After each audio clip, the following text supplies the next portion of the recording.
नमस्कार दोस्तों, मैं हूं आपका दोस्त डोंट टास्क नाम। आज मैं आपके सामने एक बार फिर से स्वरचित कविता लेके प्रस्तुत हूं, जिसका शीर्षक है आज़ादी। तो लीजिए प्रस्तुत है। आज़ादी आज़ादी अंग्रेज़ों से मिली आज़ादी, आज़ादी के लिए हुई लड़ाई, अनेकों ने जान गंवाई। बापू बोले करो या मरो, लोगों ने कहा हम करेंगे हम मरेंगे, आज़ादी के लिए लड़ पड़ेंगे। सलाम है उन स्वतंत्रता सेनानियों को जिन्होंने गुलामी की जंजीरों से हमें आज़ादी दिलाई। 15 अगस्त 1947 में उनकी कुर्बानी रंग लाई। हम हुए आज़ाद, हमने है आज़ादी पाई। बापू के थे यह 3 बंदर जिसने हमें यह बात सिखाई, बुरा न देखो बुरा न सुनो बुरा न बोलो भाई। इन्हीं बातों के साथ हमने दी आपको अमृत महोत्सव की ढेरों बधाई। धन्यवाद। नमस्कार दोस्तों, मैं हूं आपका दोस्त डोंट टास्क नाम। आज मैं आपके सामने एक बार फिर से स्वरचित कविता लेके प्रस्तुत हूं, जिसका शीर्षक है खाना। तो लीजिए प्रस्तुत है। खाने का दाना कितना कीमती है मैंने यह जाना, अन्न का ना तुम अपमान करना, जितना ज़रूरत उतना ही लेना, जीवन में सबसे मूल्यवान यह होता। पौष्टिक आहार से सेहत है बनता, उस किसान की मेहनत का वो दाना है होता। दिन का नाश्ता रात का खाना ज़रूरी है होता, अति खाना हानिकारक है होता, बिना खाए ना रात को सोना। अति आवश्यक खाना है होता, ना खाना तुम छोड़ो अधूरा, तुम खा लो उसको पूरा।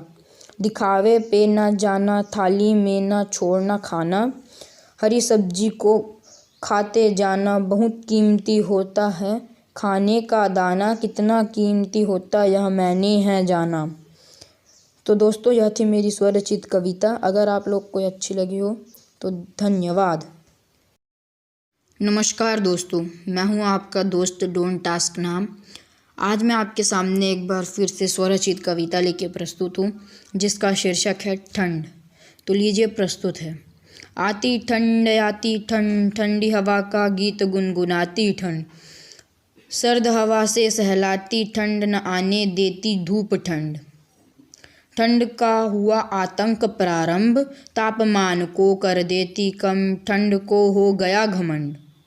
रात को सोने के वक्त लगता जैसे ठंड ने मचा रखा है हड़कंप।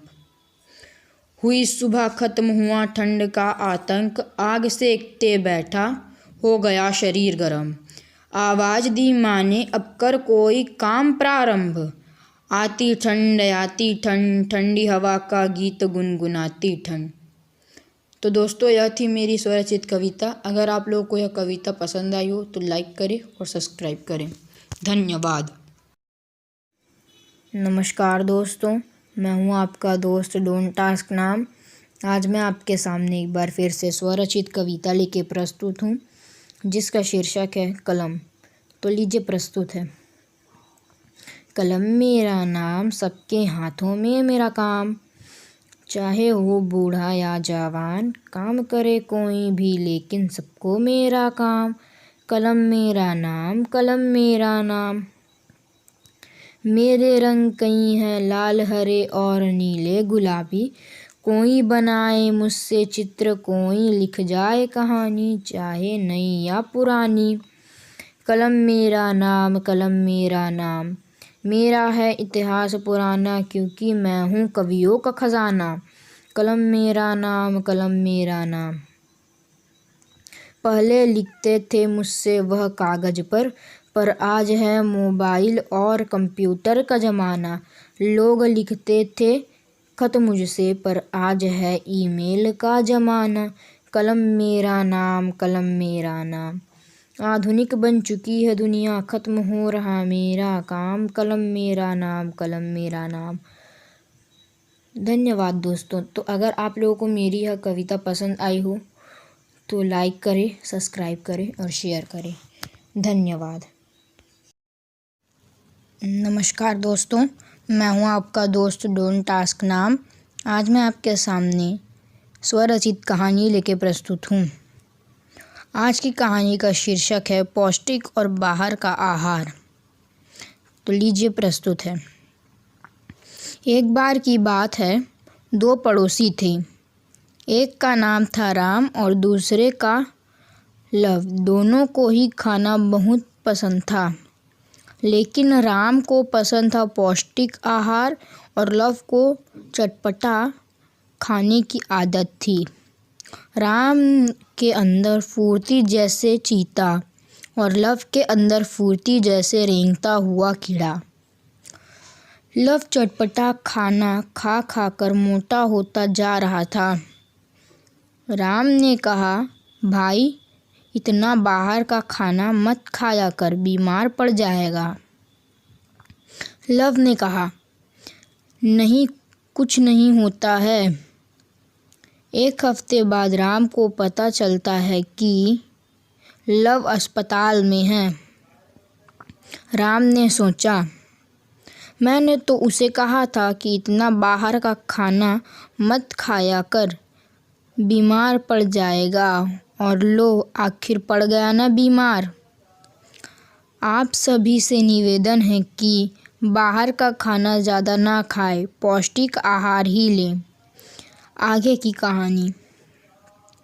फिर जब लव घर आया तो उसने सोचा, अब से मैं बाहर का खाना कम खाया करूँगा। अंततः दोनों पड़ोसी स्वस्थ रहने लगे। धन्यवाद। दोस्तों, अगर आप लोगों को मेरी यह कहानी पसंद आई हो तो लाइक करें, शेयर करें और सब्सक्राइब करें। नमस्कार दोस्तों, मैं हूं आपका दोस्त डोंट आस्क नाम। आज मैं आपके सामने एक बार फिर से स्वरचित कविता लेके प्रस्तुत हूं, जिसका शीर्षक है खारा नमक। तो लीजिए, प्रस्तुत है।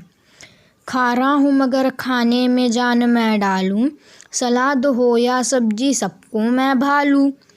जानो 300 साल पुराना है मेरा इतिहास, सिंध और पश्चिम पंजाब में दफन है मेरा इतिहास। समुद्र के पानी में है मेरा अस्तित्व, तुम जानो यह बात। सुनो मेरी एक बात, मैं हूँ सबसे खारा पर हूँ सबको प्यारा। मसालों में है सबसे प्यारा, अगर पसंद आए मेरी यह बात तो प्यार मुझे करना यारा। धन्यवाद दोस्तों।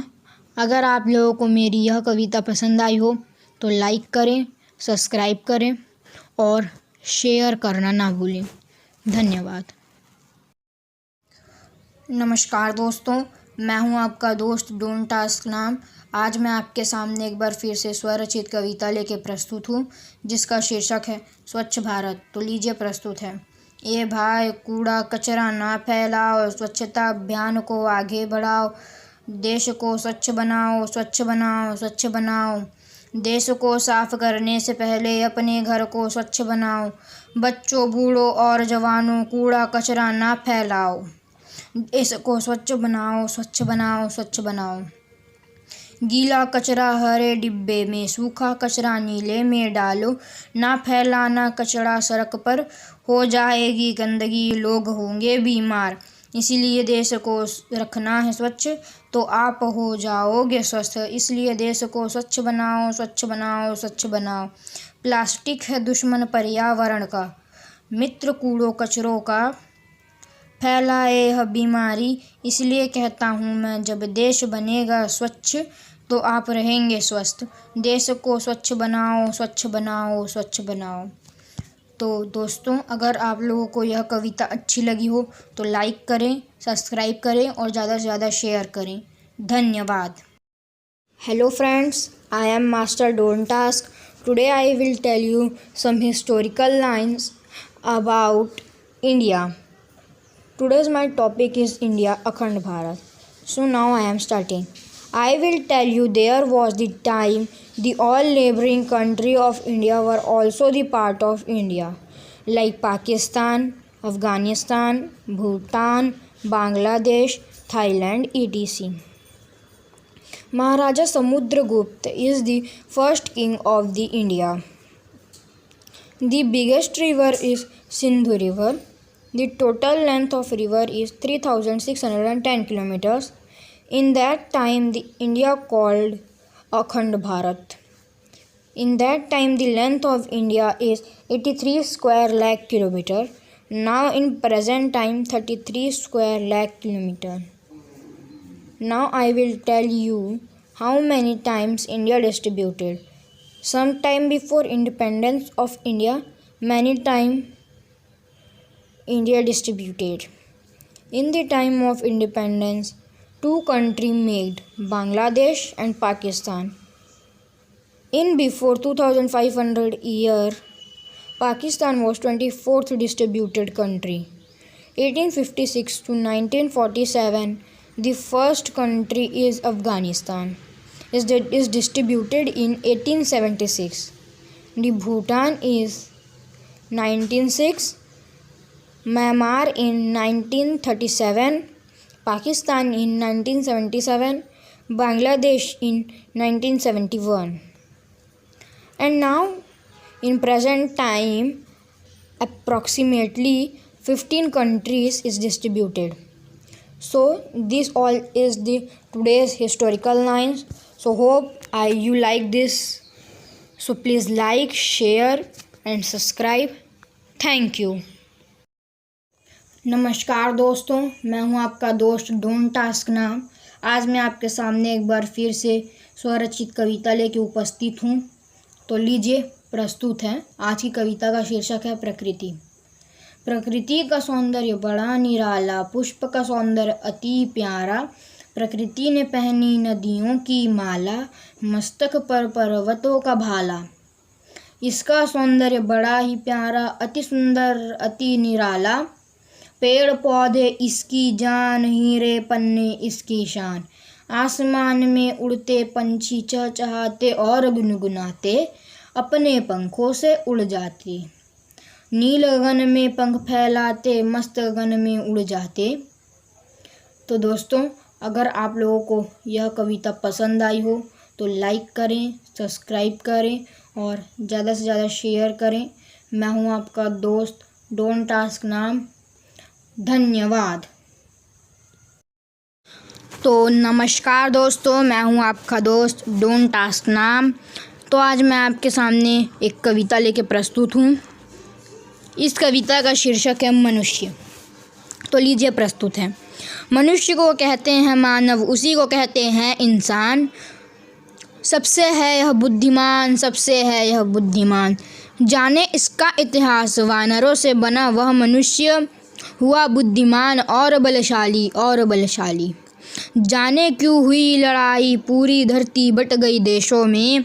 सालों बाद बना संविधान, मनुष्य ने बनाए परमाणु और जैविक हथियार और जैविक हथियार. फिर लड़ाई हुई तबाही, जाने जान कितनों की गई भाई, कितनों की गई. तो आपसे उम्मीद करता हूँ कि आपको यह वीडियो पसंद आया होगा. तो इस वीडियो को लाइक, सब्सक्राइब और शेयर करें. धन्यवाद. मैं आपका दोस्त डोंट टास्क नाम. So good morning friends, I am Miss Master Don't Ask. I will tell you many stories. So this is my first video, so I telling story. Once there was the small bear, just a small bear kid. His name is Brownie. He likes to eat honey. Of course, all bears like honey. So one day he was walking and see the beehive. Beehive means the home of the bees. He threw the very tiny stone. Stone means the very small kind of rock.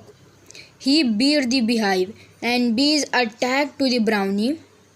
And he runs so fast and he hide in a cave. Sometime he was hidden in cave, then he see there were. And he came out from the cave. His cave was better than his old cave. He screamed, "Oh, I will shift here." He don't know this is the cave of the lion. He brings some honey from somewhere and he saw the lion sleeping. He walked slowly to his old home and he lived there. Moral. First moral, old thing is some better than new things. Second moral, you like something take you in danger and so earn it carefully.